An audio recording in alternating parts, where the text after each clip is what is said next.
itatry natin siya idle, 2,000 RPM, tapos na-try natin siya 4,000 tapos agad. Hello guys! Welcome back to K-Racing Muffler. And right now, here is another day of making dual full exhaust. Actually, hindi siya full exhaust system. Ngayon kasi, kung titignan nyo dyan, meron tayong Lexus. And it's a Lexus na V8. Napakalakas ng makina niyan. So, dalawang 4-cylinder. Kaya nga, titignan natin dito. Ito, dual exit na siya from the baby. Hindi nga dual exit eh. Dual exhaust na siya from engine pa lang. Magkahiwalay yan mula sa headers. Alright guys, so dito, ang gagawin natin, Lexus na GS 460. Gagawin niya sir, gusto niya lang kasi siya magka-sound. So hindi siya magpapa-full exhaust system. Even if i-full exhaust system natin siya, possible na abutin tayo ng 3 araw. Ngayon, ang gagawin lang muna natin, mula sa flange na to, hanggang sa dalawang mufflers na nandito. So, kailangan talaga natin isipin dito, yung clearance dito. Kaya dito, ang unang-una natin gagawin is gagawa tayo ng wide pipe. So, wide pipe, dalawang elbow lang yan. Susukatin natin yung gitna, and then yung mula dito, ito yung rough sketch niya. Mula dito, tatanggalin.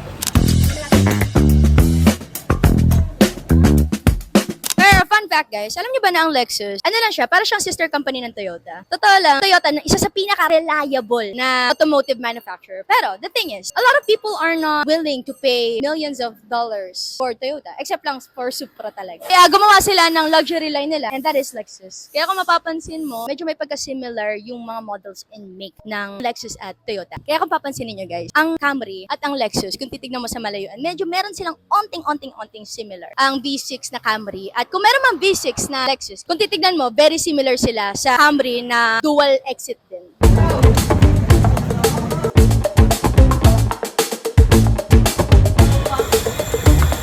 Magsa-soundcheck siya ngayon dito sa V8 na Lexus niya. Itatry natin to. Itatry natin siya idle, 2,000 RPM, tapos na-try natin siya 4,000 tapos agad. So, bawat muffler, maririnig nyo kung ano magiging tunog niya sa V8. Ngayon, kung may mga muffler dito na ang tunog, pero wala, parang hindi naman tunog V8, hindi namin kasalanan yun, yung muffler yung design nun, okay? Ngayon, si Sir mamimili. Ngayon, kung may problema kayo dun sa sound na mapipili ni Sir, pwede pili rin kayo ng Lexus na V8 yung grabe, sama ng ugali. Hindi, joke lang eh. Pero, I'm very excited kung ano yung magiging tunog niya. Especially, ako yung gumawa ng white type.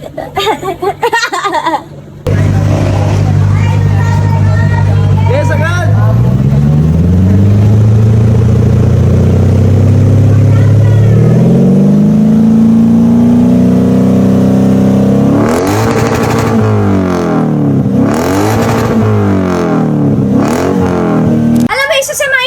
Ko kapag nagsa-soundcheck sa iba't ibang car. For some reason, since 'di ba, patay naman yung aircon. Ang init, mas mainit ngayon compared sa kunyari nag-soundcheck kami ng Vios or nag-soundcheck kami ng Pero ngayon sa V8 engine, ramdam mo yung after mo siya full throttle, as after na init, kahit nandito ramdam ko.